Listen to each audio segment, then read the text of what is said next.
Good morning, good afternoon, or good evening, depending on where you are in the world. We have a bunch of people still logging on, so we will start our webinar in just a minute or two. Thank you so much for joining us.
Okay, we still have a few more people joining, but I'll go ahead and get going because we have a lot of material to cover today. So again, welcome everyone. Thank you so much for attending our webinar today. My name is Christy Majorkurth. I'm the Managing Director of the Art Secretariat here at Winrock International. We are so excited that so many people are joining us today, and we look forward to sharing all of the information on our program and its safeguard requirements. So before we could begin though, I would like to cover some webinar logistics.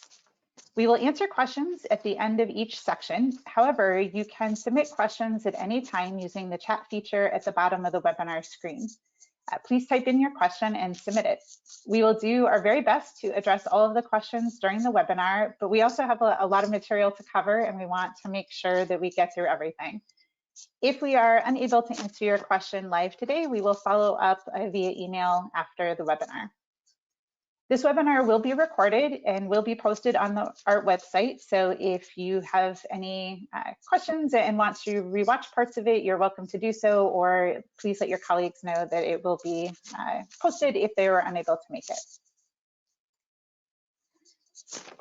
The main objective of this webinar is to provide an overview of the safeguard requirements under trees. We have divided the presentation into 3 separate sections.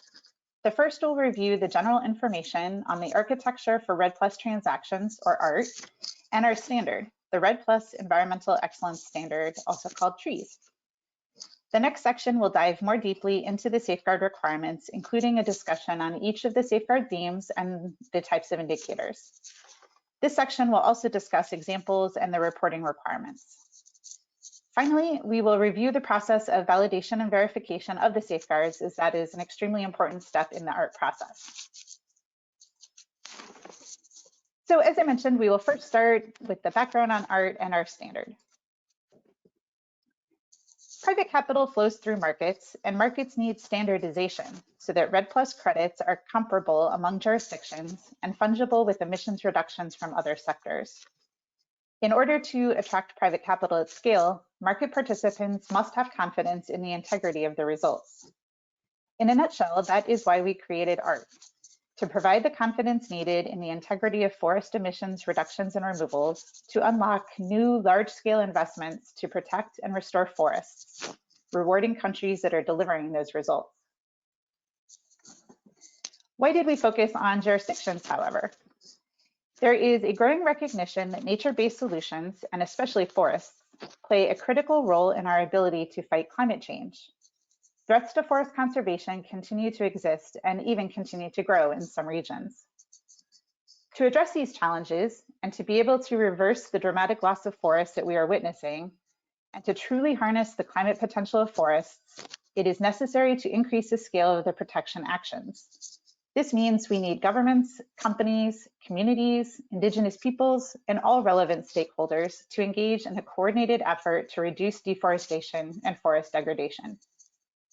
There is often an unhelpful dialogue suggesting that project or local level activities and jurisdictional programs to reduce emissions from deforestation and forest degradation, or REDD+, cannot or should not coexist. In fact, we think the opposite is true. Combining approaches at different levels allows achievement of more ambitious and sustainable results that would not be attainable if focusing only on a single scale. Each level has its own important contributions.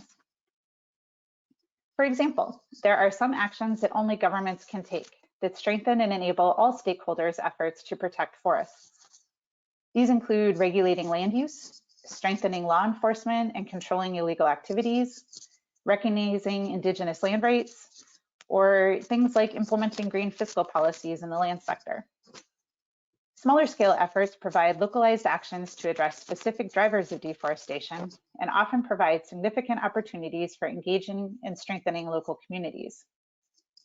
Jurisdictional REDD+ provides an incentive and a framework to coordinate across these efforts and to encourage activities that wouldn't have had the capacity to become standalone projects, either for lack of investment or for their size, their capabilities, or their transaction costs. A regional program can also lower the overall costs incurred compared to documenting and verifying multiple individual projects. This allows more revenue to flow to the stakeholder rather than being absorbed by overhead. And of course, efforts to reduce emissions are longer lasting and much more sustainable when forest communities are included and rewarded with enhanced livelihoods. Designing a REDD+ program at scale also enables high-quality REDD+ credits to be produced, addressing many of the market's concerns to date regarding project credits, such as leakage and permanence, thus providing additional incentives to investors and carbon credit buyers. We are often asked who does what in the carbon market.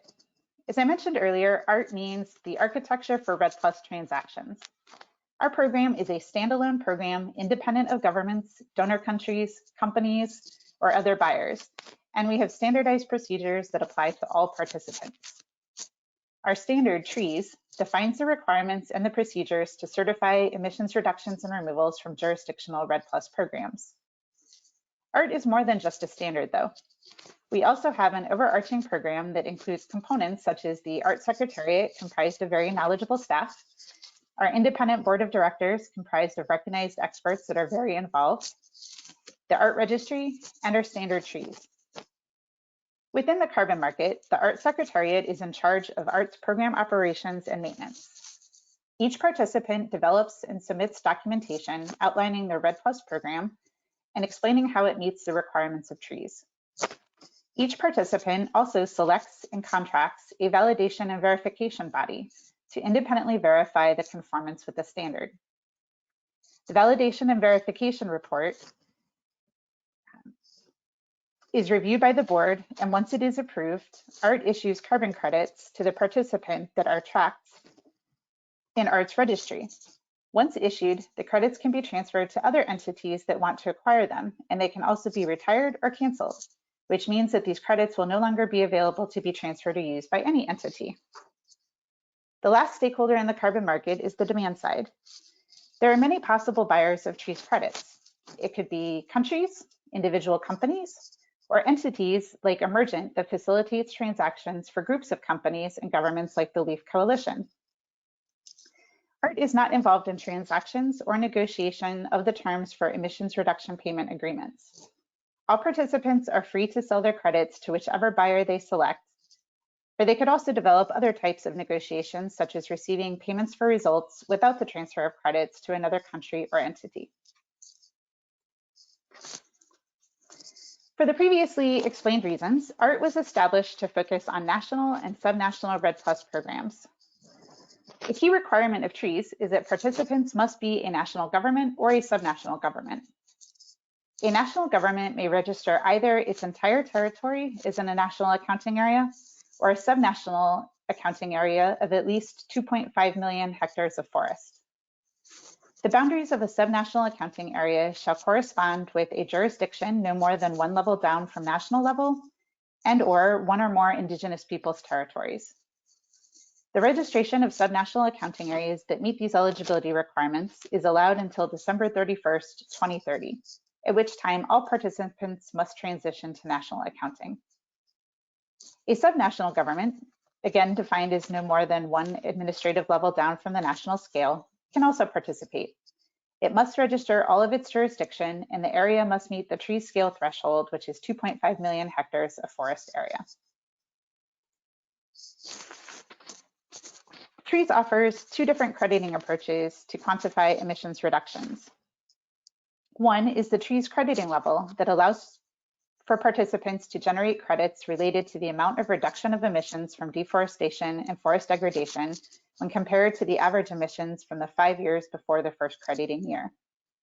The other approach for eligible participants is the optional HFLD approach, or high forest, low deforestation approach, for participants whose HFLD score exceeds the minimum threshold. I'm not going to go into the details of either of these approaches or the removals approach, but we have additional webinars and resources on the website that go into the details if you would like them. The third optional approach that TREES offers is for crediting removals from forest restoration and the establishment of new forests. Only participants who have reduced their deforestation and degradation emissions below their TREES crediting level are eligible to use this approach for crediting removals. So before we move on to the specific safeguard requirements in TREES, I want to first pause to see if there are any questions on what we have covered so far. I'm going to turn it over to my colleague, Franklin Paniagua, who has been scanning the questions coming in, and he will kick us off in the question section. Thank you, Christy. We have an initial question, which is the following. How can a country that participates in art receive payments? When a jurisdiction emission reductions and removals are verified, the Art Board reviews and approves the issuance of carbon credits in the art registry. The jurisdiction can then choose how it wants to receive payments for its success. One option is to sell the credits and transfer them to a buyer or multiple different buyers in return for payment.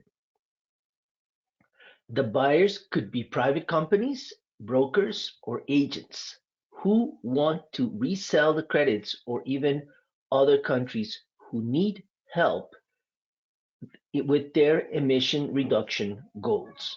Another option is for the jurisdictions to get paid for performance. In this approach, the jurisdiction would receive payments for the reductions and removals, but would retire them rather than transfer them. This prevents the credits from being used again but it means the jurisdiction still keeps the rights to the credits. This approach can also be used if, for example, a country has a law saying no one owns the carbon credits, but they still want to be rewarded for their good performance.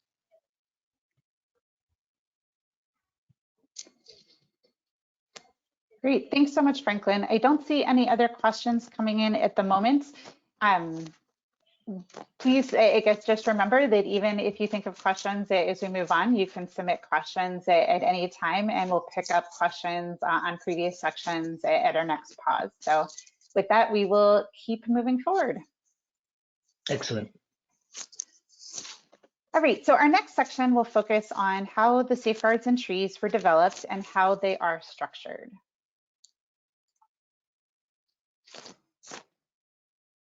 So TREES includes requirements and procedures that ensure that the Cancun Safeguards are both addressed and respected, that they promote alignment with what countries are already doing and how countries have interpreted the safeguards, that they do not go beyond the substantive scope of the Cancun Safeguards, and that they provide clarity on expectations without prescribing approaches or procedures to respect country autonomy on design and implementation, and that they're aligned with the current Cancun Safeguards reporting requirements under the Warsaw Framework for REDD+.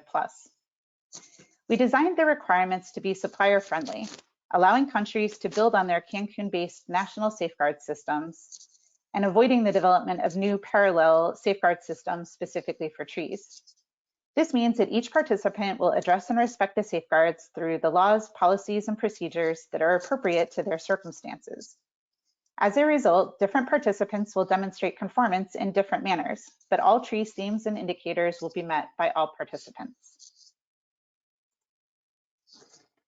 Trees unpacked the Cancun Safeguards into 16 different themes. Furthermore, to be able to validate and verify how each jurisdiction addresses and respects the safeguards, trees contains a structure, process, and outcome indicator for each theme. As indicated in the trees validation and verification standard, the review of the conformance with safeguards is equally important to the review of the carbon accounting accuracy.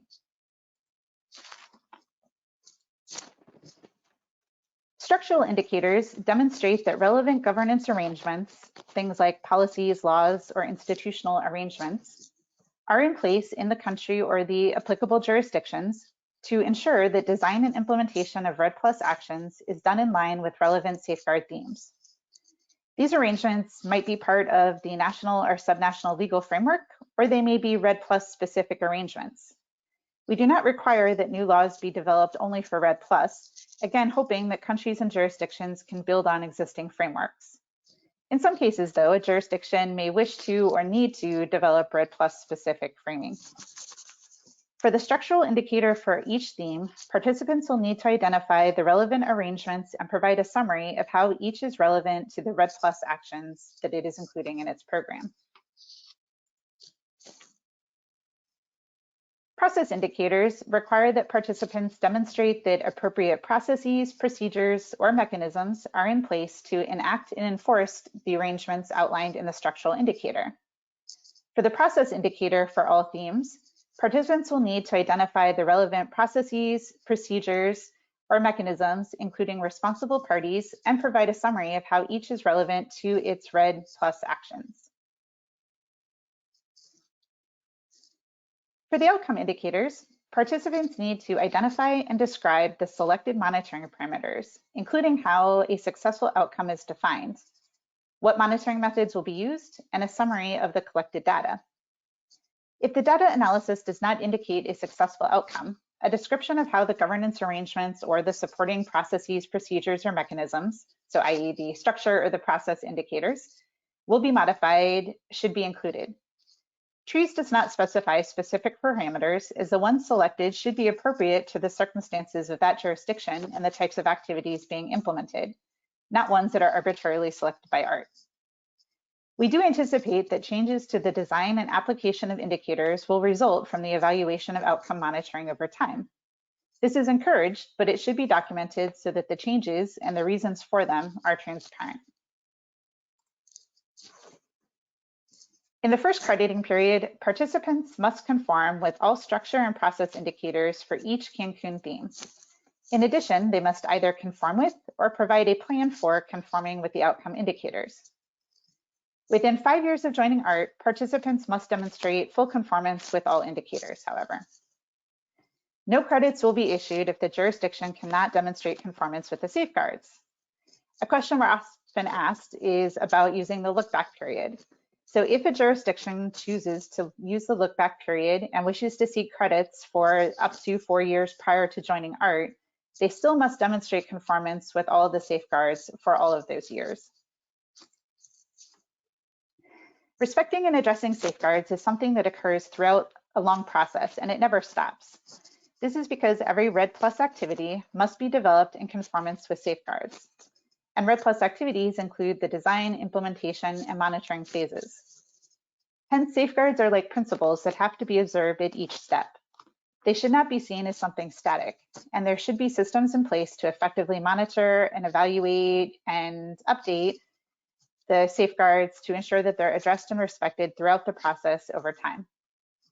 Because all activities in a jurisdiction do not occur at exactly the same time, and certain processes may take longer than others, it is expected that different activities will be in different steps at any given time. Therefore, different safeguards might also be appropriately applied at different times too. Participants report to ART on how they are complying with the safeguards through 2 main ways. The first is the trees registration document. The second is the trees monitoring report, which will be delivered prior to each verification. Participants are also required to submit a summary of information report to the UNFCCC, and to have a system for reporting information on safeguards. This system may be a sophisticated online digital safeguards information system, or it may be a simpler analog system where safeguards information is shared to a central place in order to assess and develop reporting. Jurisdictions may use the TREES templates located on the ART website to report on safeguards, or they may reference their summary of information reports that they submit to the UNFCCC. In some instances, other reports may also be acceptable to use to demonstrate conformance with the TREES safeguards. Our goal is to minimize the amount of rework that each jurisdiction must do. However, it must be clear how the jurisdiction meets the requirement of each indicator. So if other reports are being used, there should be a clear map that shows how they relate to the TREES requirements. TREES safeguards and requirements apply equally to all participants, whether they are a national or a subnational government. TREES does outline modified requirements in some cases, especially around the UNFCCC reporting requirements, which a subnational government would not be able to meet directly.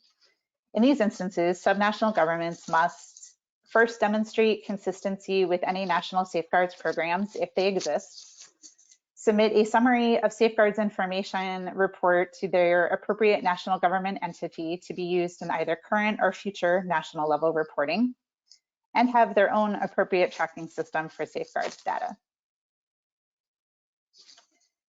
All right, I'll pause once more to see if there's questions on the framing of the safeguards requirements before we jump into the specific details of each indicator. Franklin, I'll turn it over to you to see if anything has come in.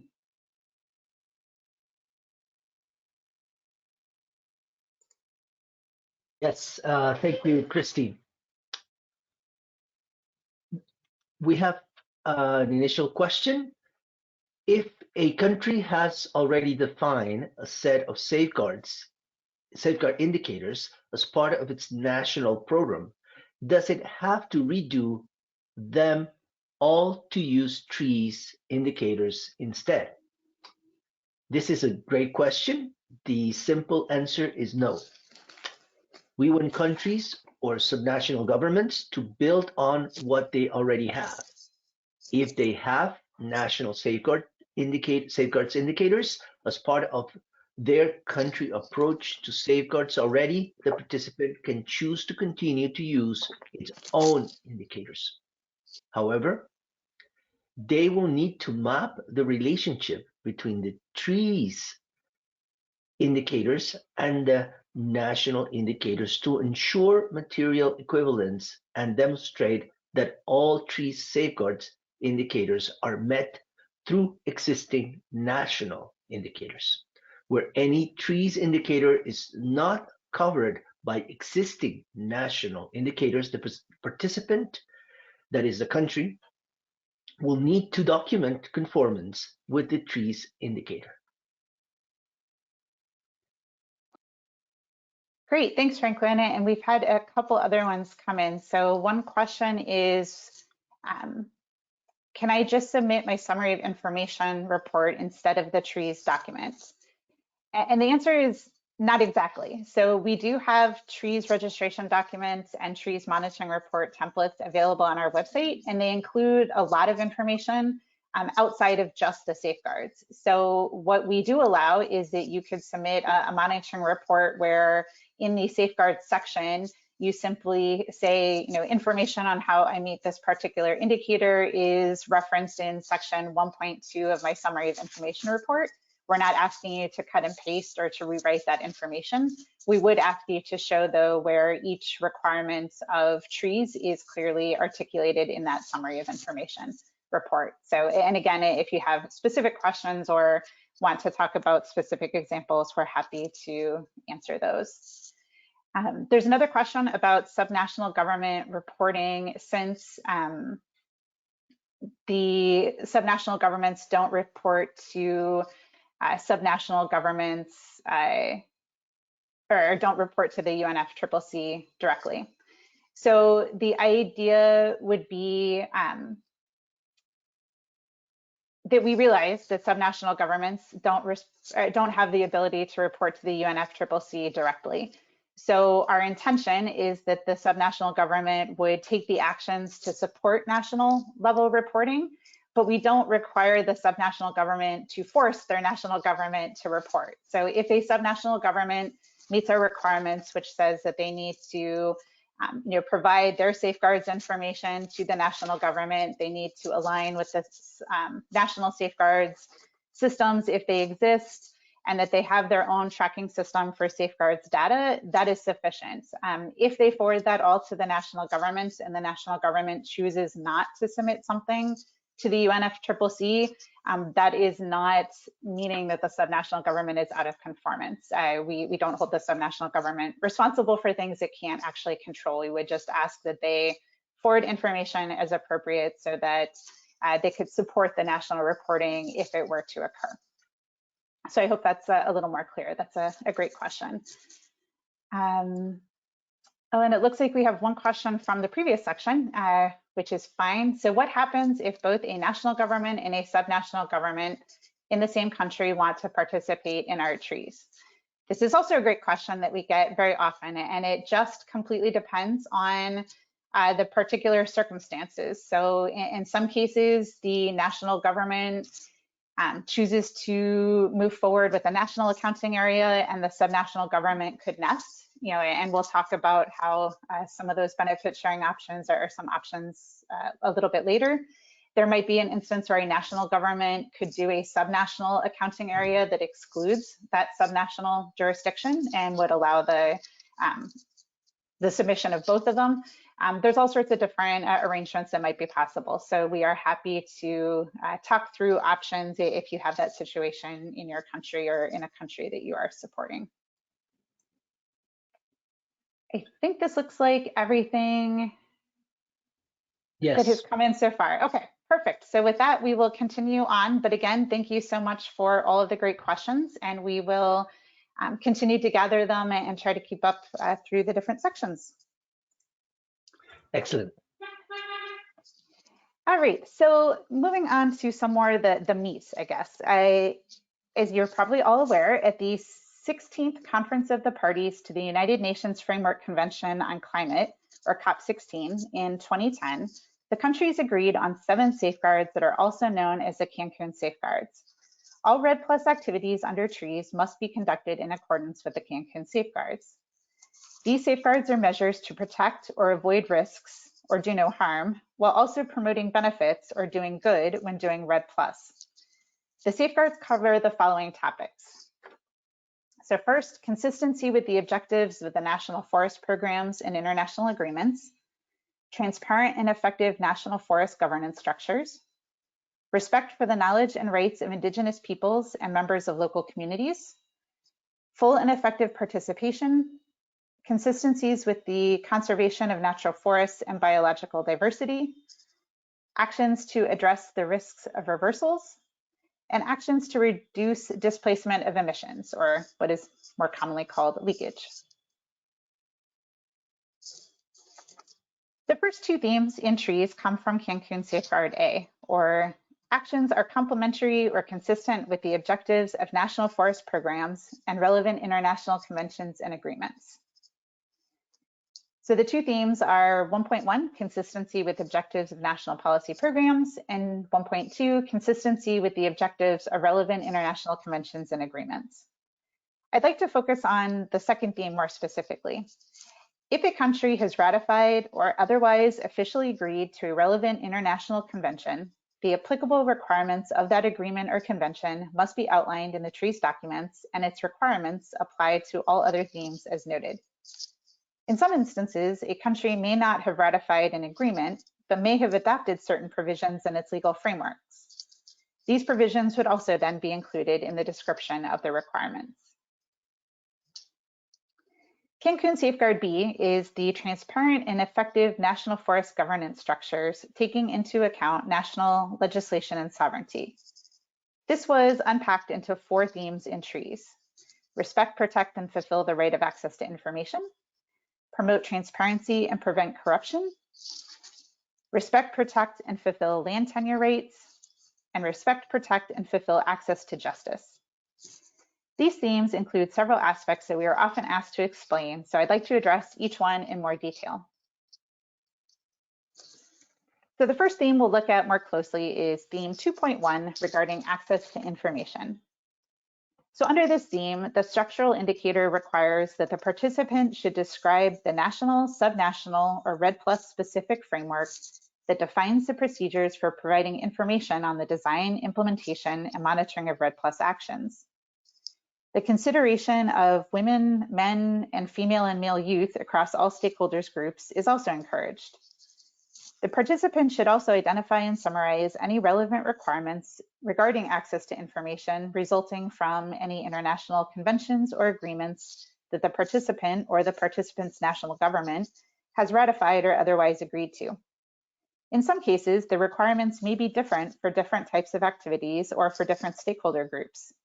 This is appropriate, and the requirement is that the participant should identify where and how the different requirements apply.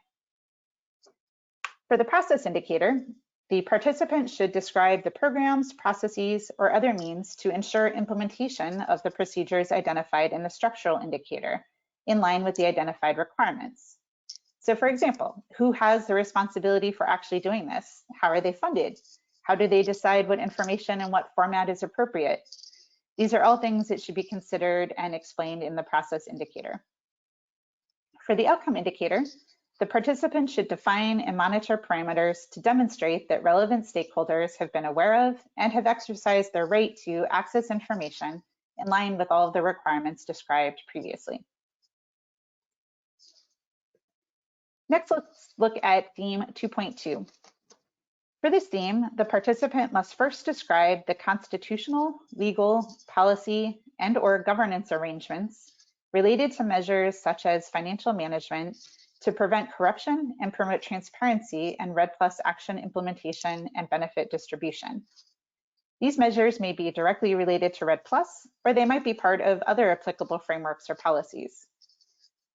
The participant should then also identify and summarize any relevant requirements resulting from any international conventions or agreements that the participant or the participant's country has ratified or otherwise agreed to. Again, like the previous theme, if different requirements apply to different locations or different activities or different revenue streams, for example, this should be explained. For the process indicator, the participant should describe the procedures, processes, or other means to ensure that the measures identified in the structural indicator are actually implemented and that the relevant requirements identified will be met. Like before, it is important to document who is responsible for the process and how they are resourced. For the outcome indicator, the participant should define and monitor parameters to demonstrate that RED+ benefits have been distributed in a fair, transparent, gender equitable, and accountable manner, and in line with all of the requirements identified in the structural indicator. Theme 2.3 addresses land tenure and rights to resources. So for this theme, in the structural indicator, the participant should first describe the procedures for the recognition, inventorying, mapping, and securing of both customary and statutory land and resource rights where RED+ actions are implemented. Tenure rights, as well as access and use rights to land and resources, should be considered. These procedures may be directly related to RED+, or they may be part of other frameworks and policies. The participant should also identify and summarize any relevant requirements resulting from their international conventions or agreements that the participant or the participant's country has ratified or otherwise agreed to. And a pattern that I am sure you are starting to recognize by now, if different processes or requirements are applicable to different cases or different locations, then these should be clearly explained.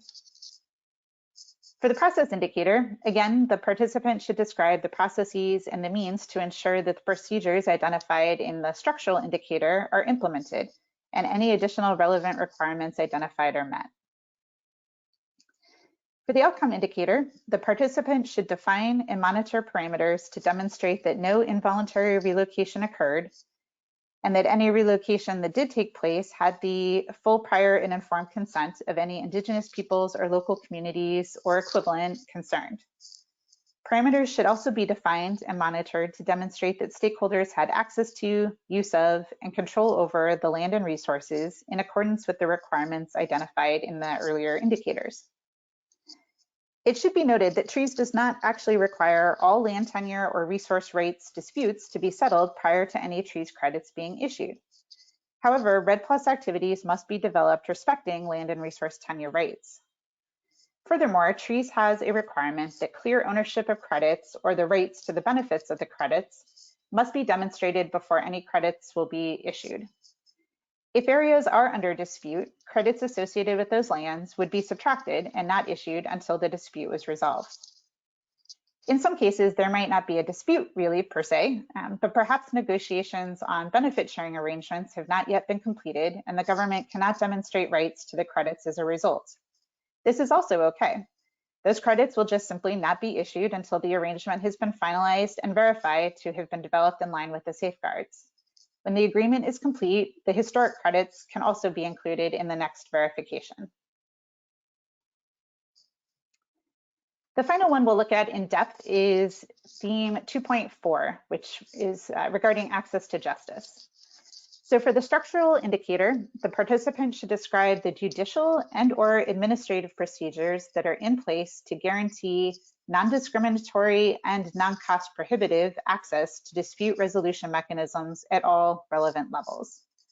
Formal government procedures should be considered, but local alternative dispute resolution mechanisms could also be included. The participant should also identify and summarize any relevant requirements resulting from any international conventions or agreements that the participant or the participant's country has ratified or otherwise agreed to. So this is TREE's version of a grievance resolution mechanism. However, we do not require a single mechanism at a national level. We require instead non-discriminatory and non-cost prohibitive resolution mechanisms at each appropriate level to ensure that they can adequately be accessed and adequately address any of the concerns.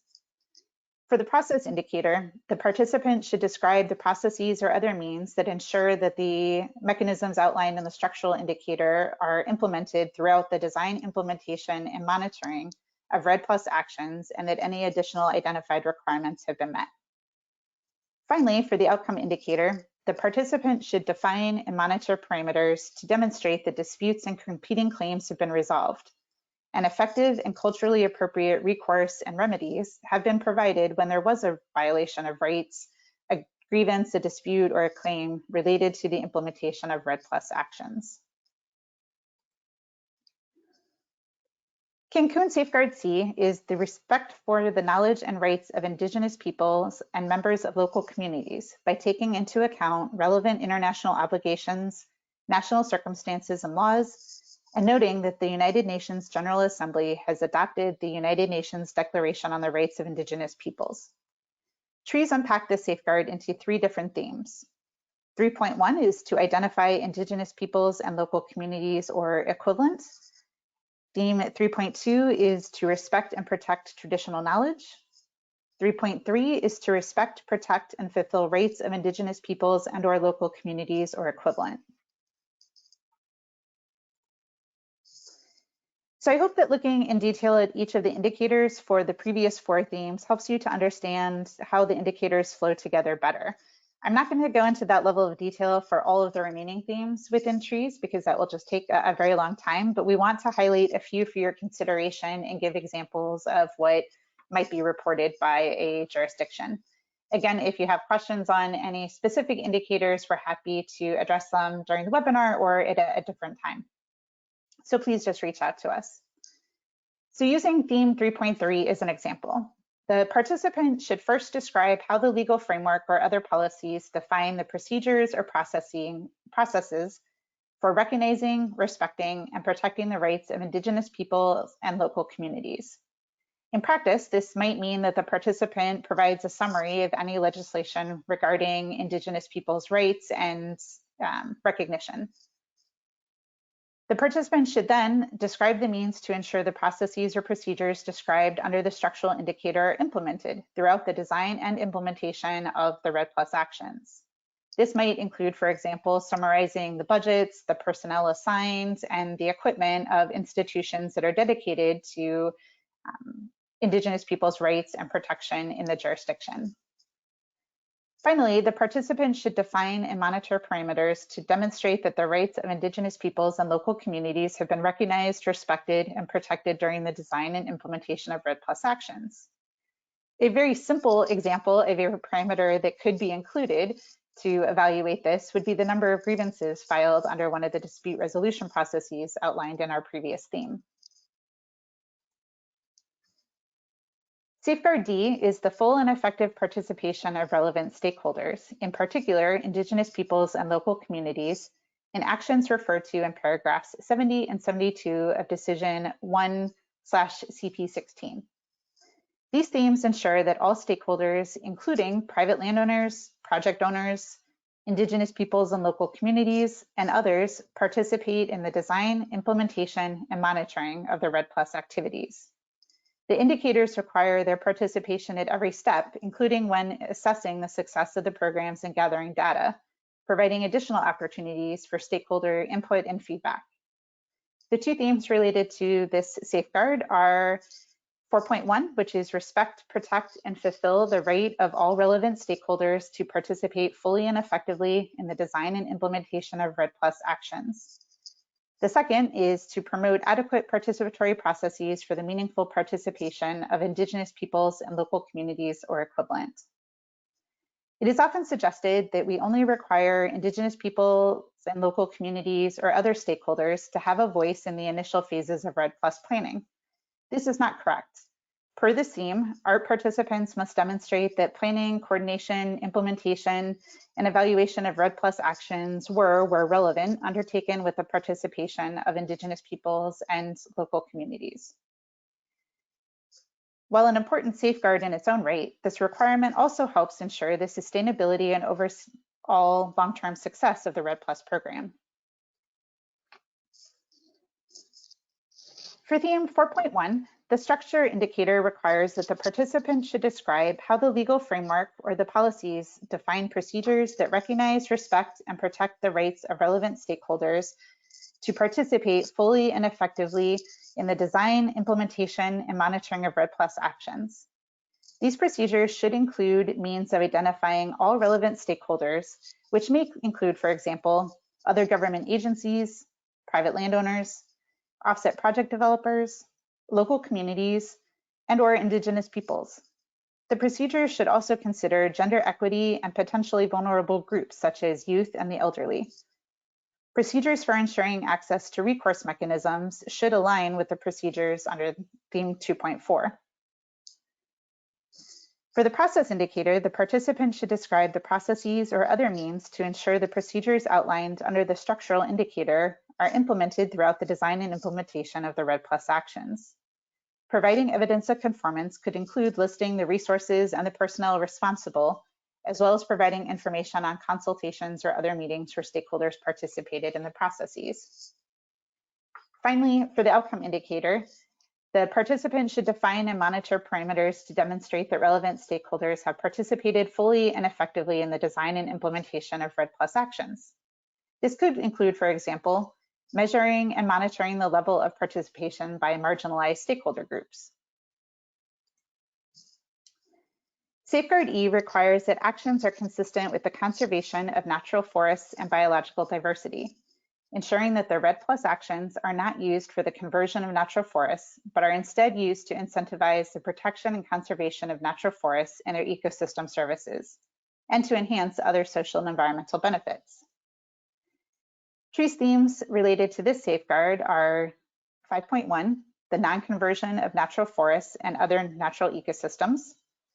5.2, protecting natural forests and other natural ecosystems, biological diversity, and ecosystem services.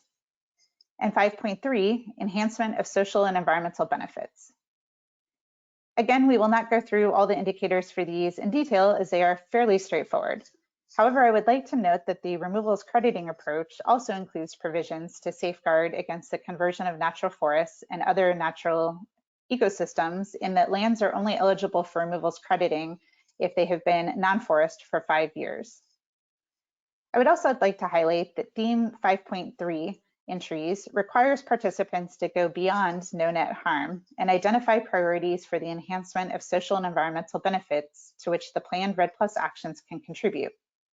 For example, links could be drawn between REDD+ activities and a country's Sustainable Development Goals, or the UN SDGs.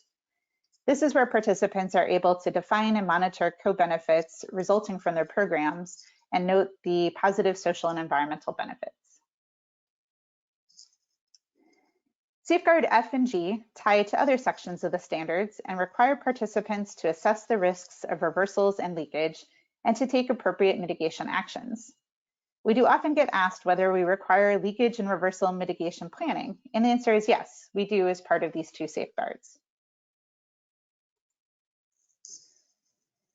Some topics are not explicitly part of the Cancun Safeguards, and they apply across all themes, so they do not have a specific theme of their own under trees. This does not mean they are not important, however. For example, participants should respect, promote, and consider principles of gender equality and empowerment of women when implementing REDD+ actions. Thus, gender consideration should be taken into account when addressing, respecting, and reporting on all of the safeguard themes. Similarly, trees does not detail process guidance in relation to free, prior, and informed consent. It should be carried out in line with best practices and the provisions of the legal framework and relevant international agreements and conventions. Participants should define how the FPIC process takes place and document its implementation outcomes in the reporting of safeguards. Similarly, as I mentioned before, trees does not specify what benefit sharing arrangements must be made, as we feel it is the right of each stakeholder to negotiate the terms and conditions that it feels best, rather than trees speaking for them and requiring certain things. However, our safeguards do include numerous elements to ensure that the process used for the negotiations is transparent, fair, participative, and respecting the rights of all relevant stakeholders, and that the resulting agreements are both honored and actually implemented. There are multiple options that stakeholders can agree upon regarding benefit distribution. The most common that we have heard are as follows. So one option would be that the government transfers trees credits to the stakeholder once they are issued by ART. In this case, the stakeholder would need to open their own account in the ART registry. The jurisdiction would then transfer trees credits to that stakeholder so that the stakeholder could sell the credits where it decides it suits it best. Option 2, the stakeholder receives an agreed upon share of the money from the jurisdiction's sale of the trees credits to one or more buyers. Trees does not dictate how these allocations must be made, so it is again part of the negotiation process between the stakeholder and the government. Option 3 would be that the stakeholder receives payments for environmental services or other financial incentives that aren't linked to specific carbon credits, as decided again during the construction of the benefit sharing agreement. Finally, the stakeholder could receive non-monetary benefits such as land title, infrastructure development, or any other benefit that it wishes to receive. It is important to note that a jurisdiction can agree to a mixture of these options to address the desires of different stakeholders. Any other option is also appropriate and would be permitted as long as the safeguards processes to agree upon them were respected. All right, we have covered a tremendous amount of information in this past section, and I anticipate there being a lot of questions here. So before we move on to discussing how the safeguards are validated and verified, we'll pause for another round of questions. So Franklin, again, over to you. Thank you, Christy. The question is, what happens if a country cannot prove the carbon rights of 100% of its forest territory? As mentioned, trees has a requirement that clear ownership of credits or the rights to the benefits of the credits must be demonstrated before credits will be issued.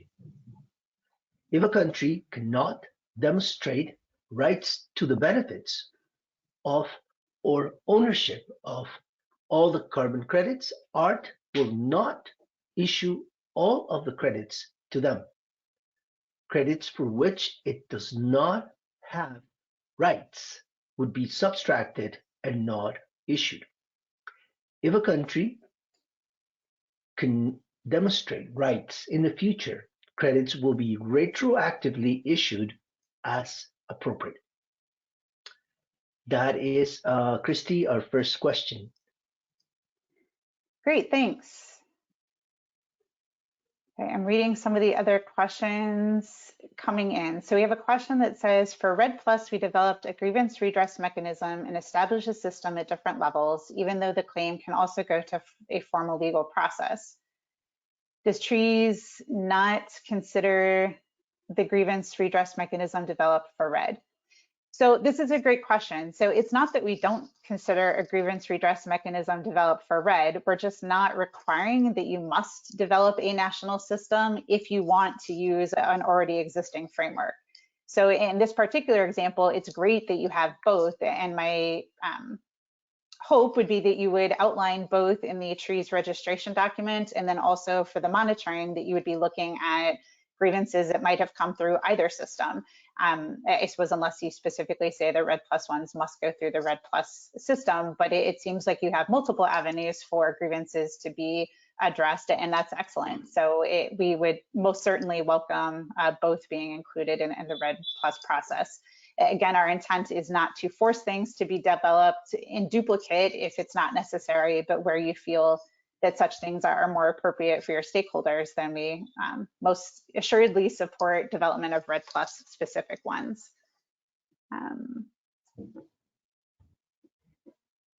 Okay. Sorry, I'm reading through, Franklin, if you see another one.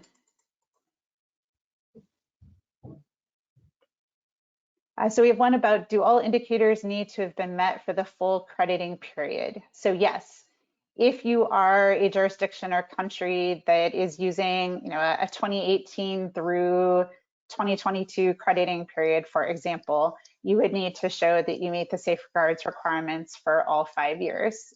We do not permit exemptions to that requirement. We feel the safeguards are very important, and if you're unable to meet it for earlier years, then unfortunately we would ask you to shift your crediting period for when you do actually have safeguards in place.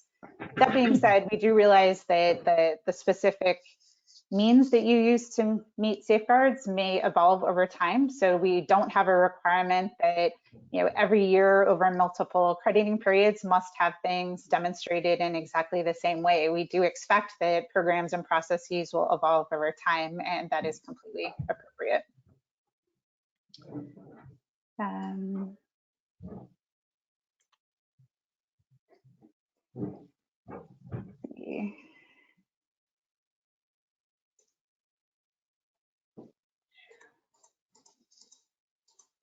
Sorry, a lot of them are coming in right now.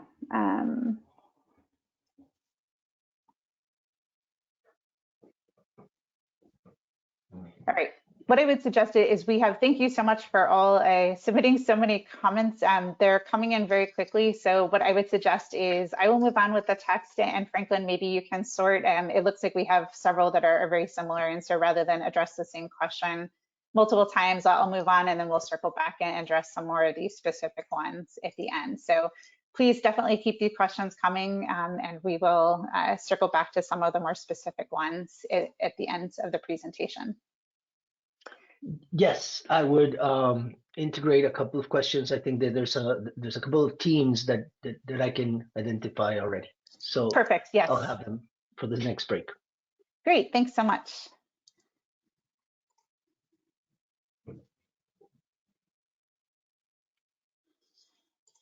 All right, so a very important aspect of our process is actually validating and verifying that the safeguards were met. So this final section will really look at how safeguards are assessed through this process.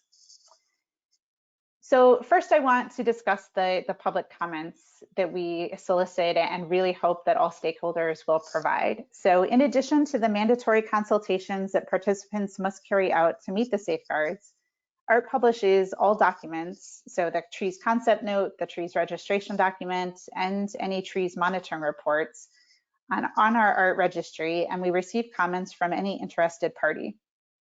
All of the comments received are delivered to the verification body to be reviewed and with the participant. The VVB will use comments received to help identify areas for additional focus and to develop lines of questions and evidence that they may seek. Where appropriate, they will require a response from participants regarding the comments and then evaluate the ART participants' response. The public comments are a really important step of this process. We encourage all organizations to submit comments. Comments received within 30 days of the documents being posted in the ART registry will help inform the audit process from the very beginning, but we will accept comments throughout the process as long as the audit is remaining active and would actually allow them to be incorporated. If you would prefer to submit comments anonymously or have any trouble submitting them via email electronically, we are happy to facilitate submission in a different way. We also accept comments in any language. TREES requires validation to occur after year 1 of each 5-year crediting period and verification to occur at a minimum after years 1, 3, and 5 of each crediting period. Verification is optional following years 2 and 4. However, no credits will be issued without verification, as stated earlier.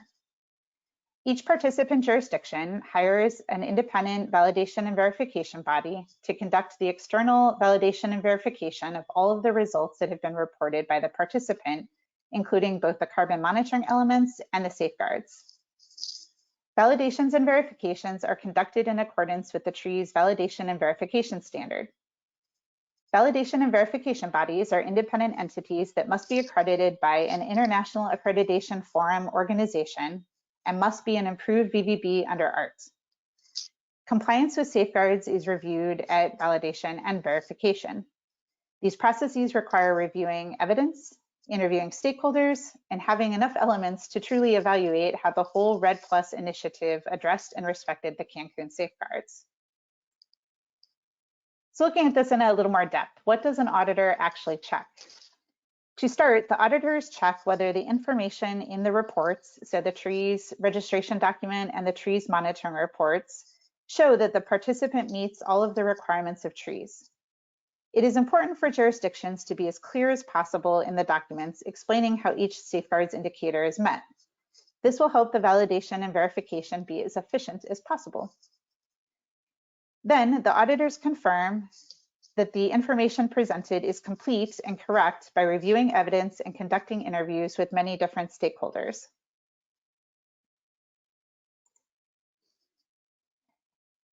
How does an auditor decide what to review? When an auditor begins the process, they typically only have access to the documents that were submitted, some initial supporting documents provided by the participants, and any public comments that have been submitted to the Secretariat to date. Based on this, they conduct an initial risk assessment to decide which areas to focus on most to start. So to be clear, all areas are evaluated. However, the auditors may decide to initially look more closely at areas where information isn't clear, areas that have significant impact on results, or areas identified in comments from stakeholders regarding what has gone well and where they are concerned. Initial interviews are typically selected at random to reflect the stakeholders involved in different ways and different processes. Selecting individuals or groups at random helps ensure that there is no bias in the people selected to be interviewed. If possible, auditors usually try to speak to different individuals, even if in the same organization, each time they do an audit to continue to gather as many experiences as possible. This audit plan is constantly updated to reflect new information obtained, and new evidence and interviews are requested as appropriate. The specific evidence required and requested by an auditor is going to depend on the activities and the information for that jurisdiction. There will be a tremendous amount of information reviewed and traced.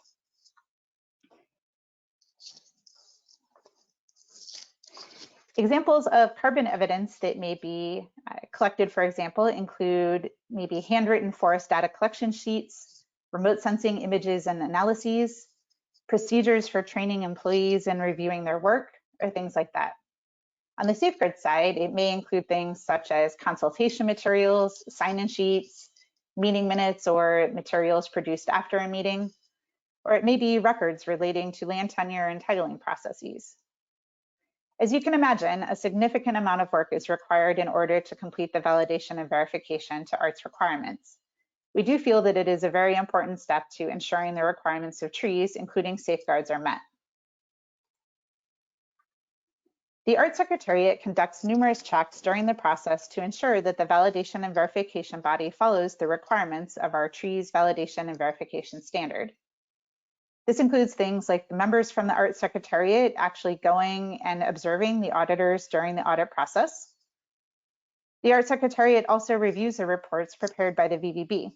These are quite detailed documents as they include lists of all the evidence reviewed, all the interviews conducted, and the reasons why the VBB feels a participant meets the requirements of trees. It is important to us that these reports be very transparent, so we review them to ensure that they are complete.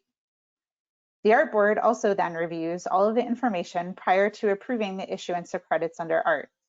This includes reviewing the final registration document, the final monitoring report, and public comments received, as well as the validation and verification reports from the auditors.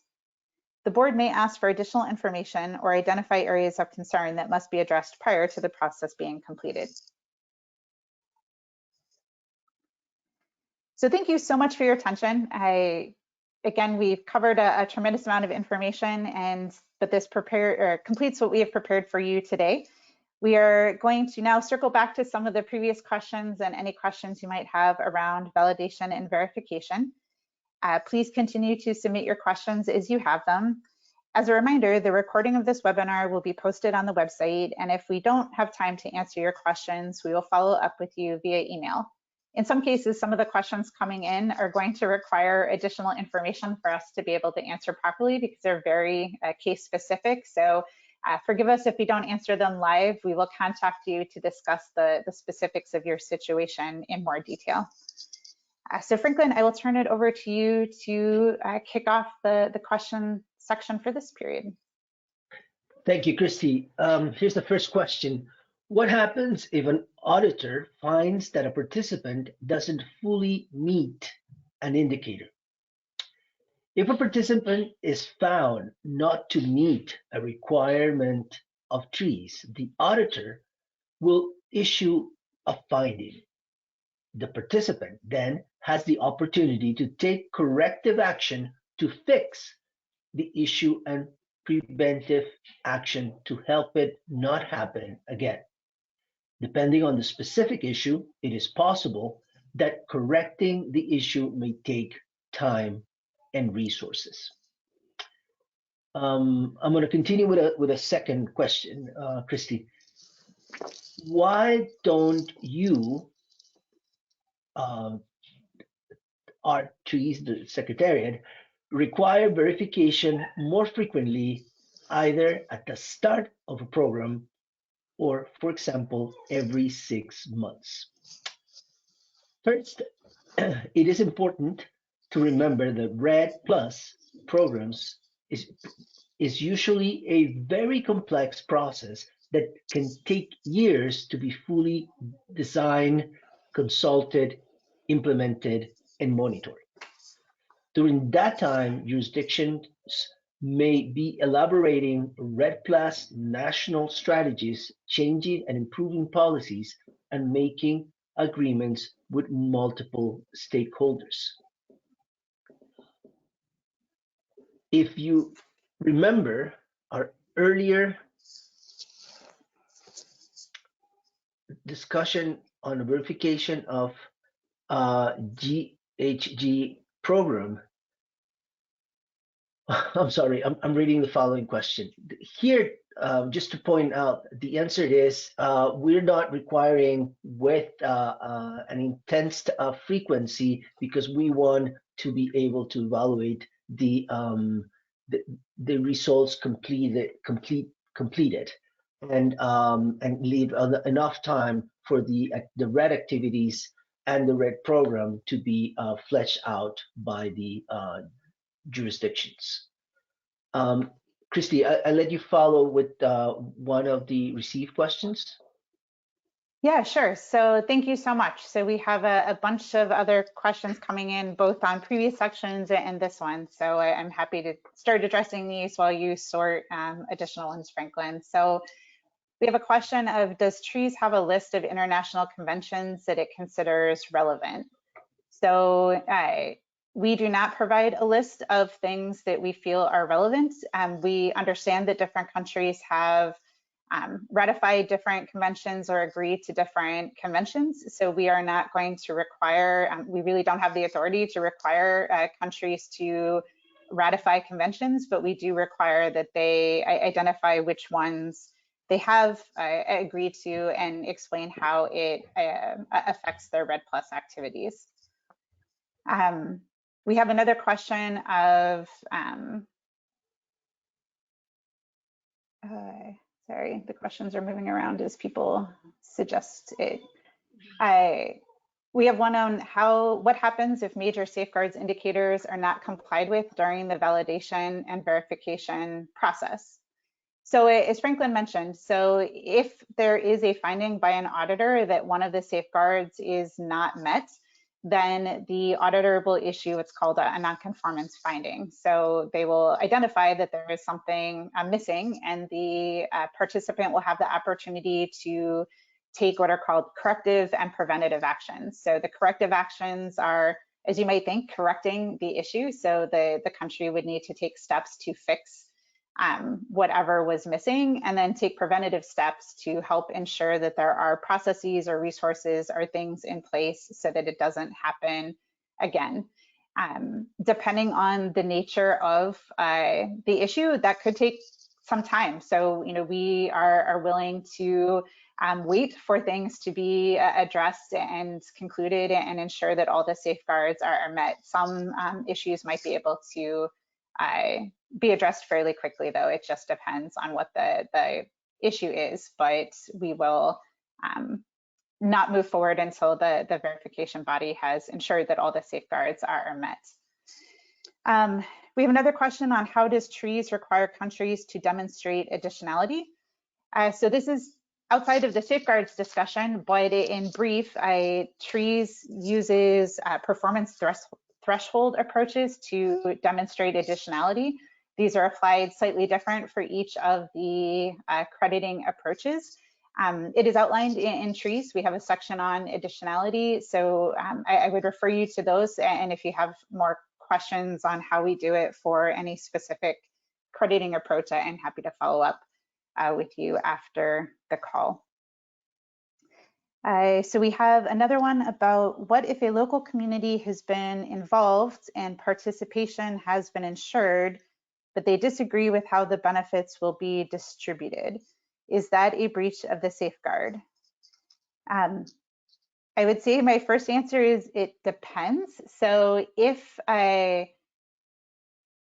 participatory process has occurred in line with all of the requirements, and ultimately one stakeholder involved in the negotiations doesn't like the outcome, we would anticipate that they would be able to use the dispute resolution mechanism that applies to that discussion. So again, whichever, either a REDD+ specific one or a different legal framework for resolving disputes, that system would be employed, and then that system would be used to resolve any of the disagreements.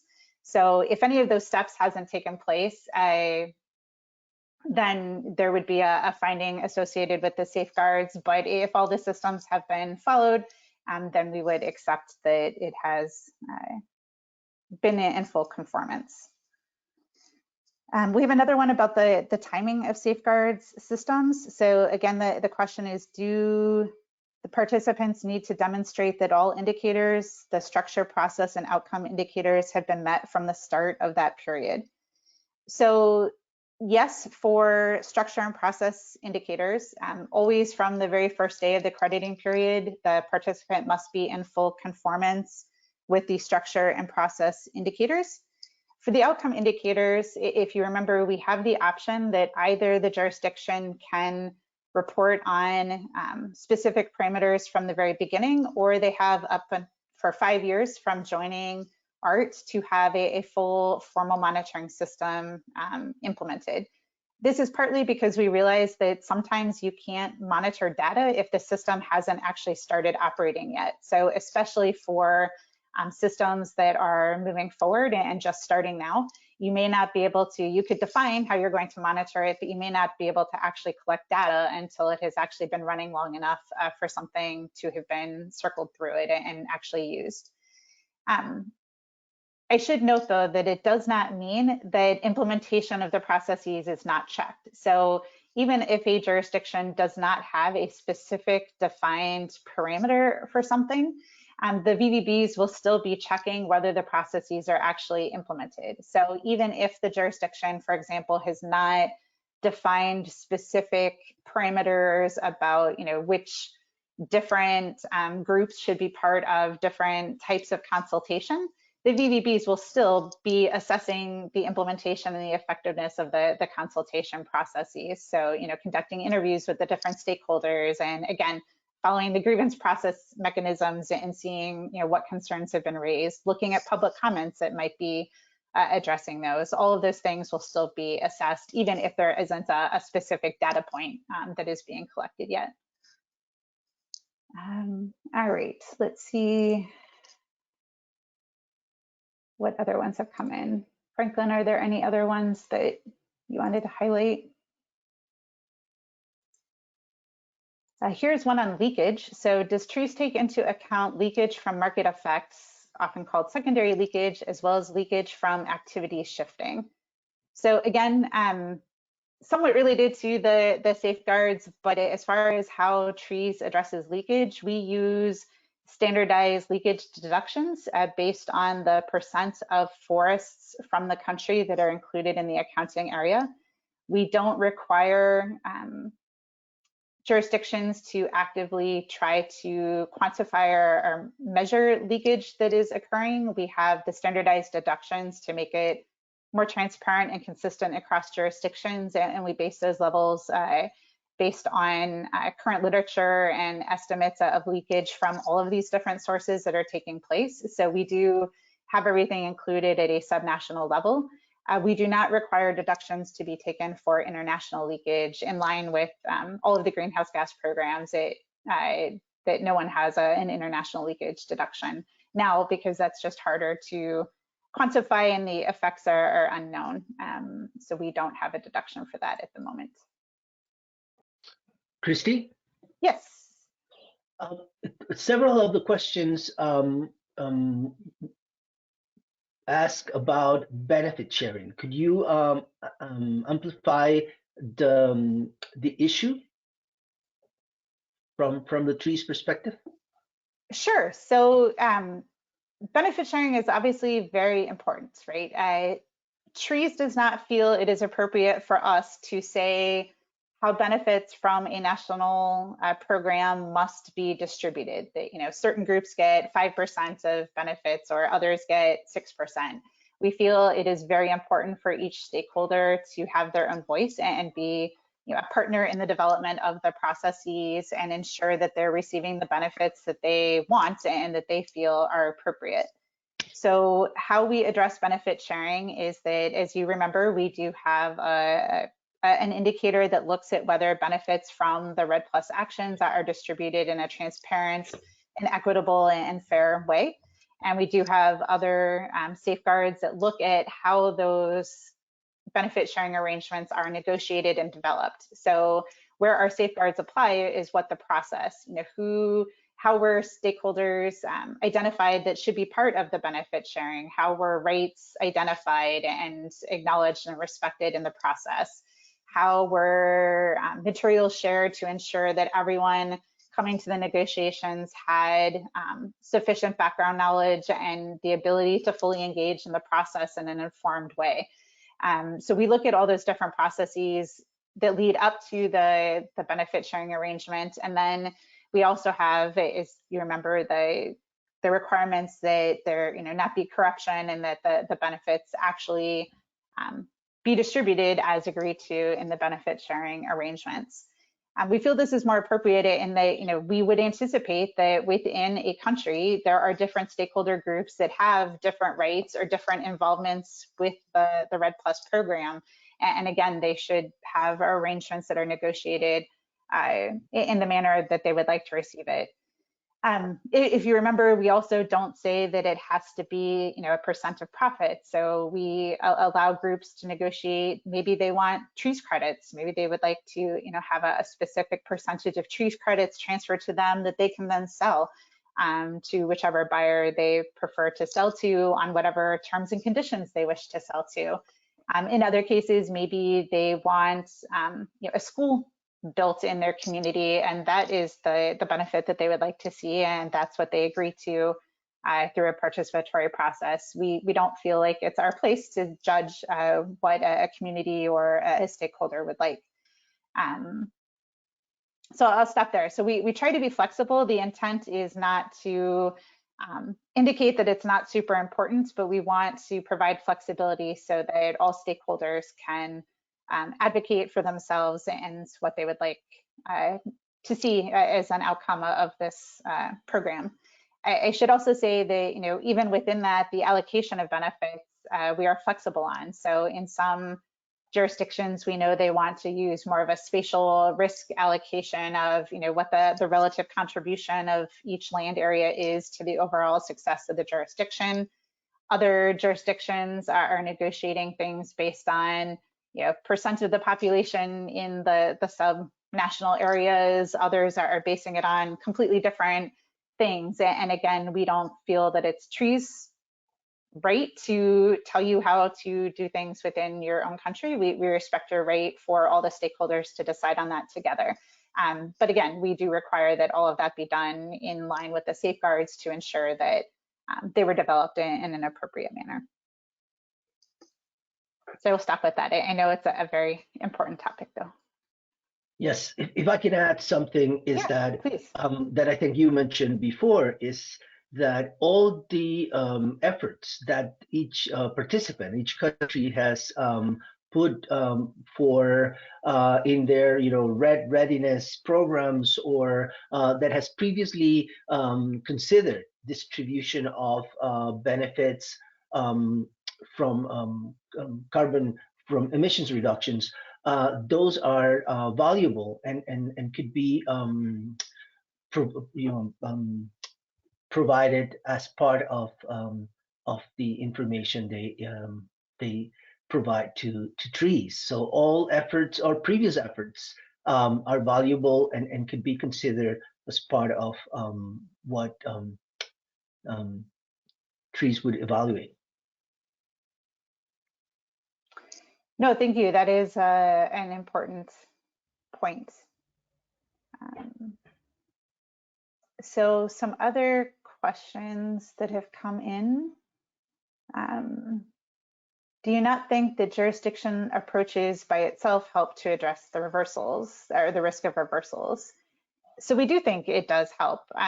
There are certain benefits to looking at reversal mitigation or even leakage mitigation across an entire landscape, right? So certainly in smaller scale actions, the risk of reversals and the risk of leakage can be addressed on a smaller level, but certain things will be more efficient or more effective when looked at across a larger scale and everything is implemented together and all the different drivers are addressed at the same time, as opposed to drivers in very specific locations. So we do feel that the jurisdictional approach helps ensure that the mitigation efforts are more holistic, and we think that that will be more sustainable and successful in the long term.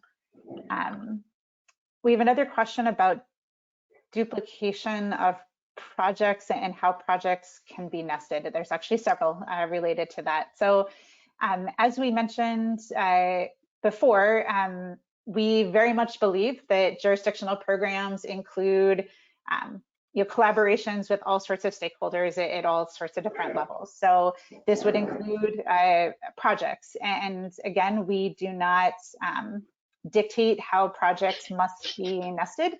So that is up to the jurisdiction and the project owners to negotiate. Again, the benefit sharing options are possible. So a project could fully nest under the jurisdictional program and not issue credits under a different greenhouse gas program and instead receive trees credits that it could sell or a share of the proceeds.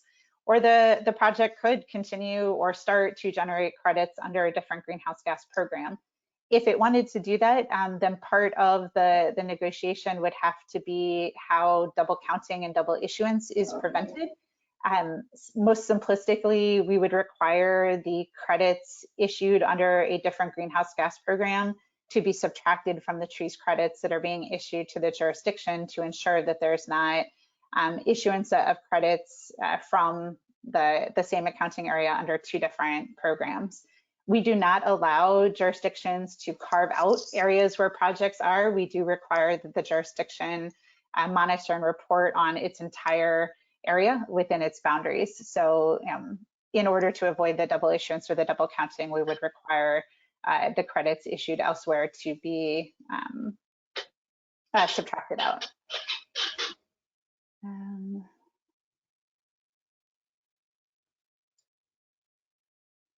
So we have a question saying, under FCPF, sometimes there are requests for updates on the progress of RED Plus implementation. Is there a similar arrangement under ART? So as you mentioned earlier, ART's monitoring requirements are that you must, a jurisdiction must submit a monitoring report after years 1, 3, and 5 of each crediting period. So at most, the monitoring report would have to be every 2 years. If the jurisdiction would like to issue credits every year in order to be able to sell them or to meet a transaction requirement, then they would need to issue a monitoring report each year and be verified each year in order for those credits to be issued. That being said, there are buyers that do require updates to come more frequently. So, if a coalition like the LEAF Coalition, for example, requires groups that it has signed a contract with to provide more frequent updates, that is fine. A buyer is able to require whatever it wishes. Different buyers will likely have different reporting requirements, but it is not an update that would be submitted to ART. That would be an update that would be submitted to the buyer through its processes and reviewed. Similarly, different buyers have different requirements prior to signing a sales agreement, and that would be something that the jurisdictions and the buyers would need to negotiate independent of the requirements of the ART process.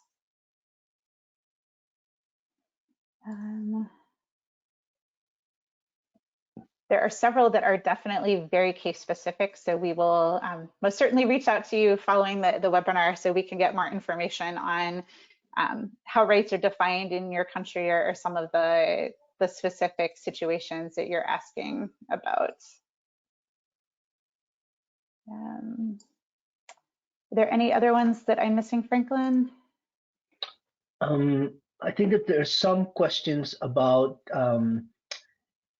how are carbon credits negotiated, and here we might want to explain how the distinction between the buyers of credits and the negotiation of credits and the issuance of the credits.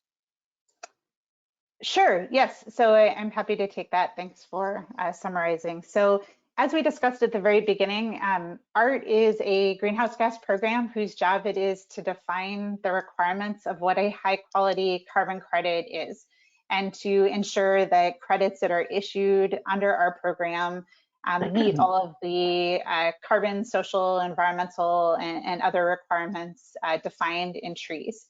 So we do not get involved in actually transacting the credits. Our job is to issue serialized credits.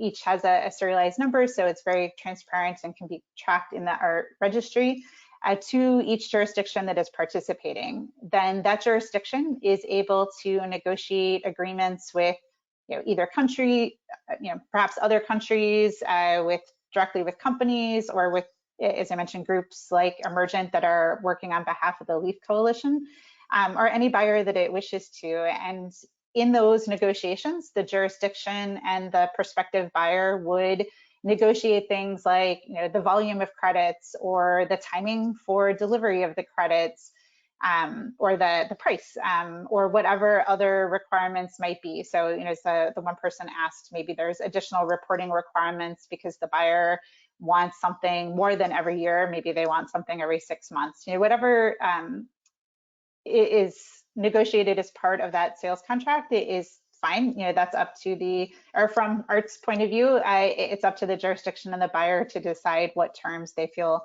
most comfortable. We don't have any requirements on how those must be negotiated, because again, our job is to ensure that the credits issued under ART are of extremely high quality, and then those get transferred or canceled or sold as the jurisdiction or the stakeholder that has the trees credits sees fit as far as moving forward. Christy, and one final question.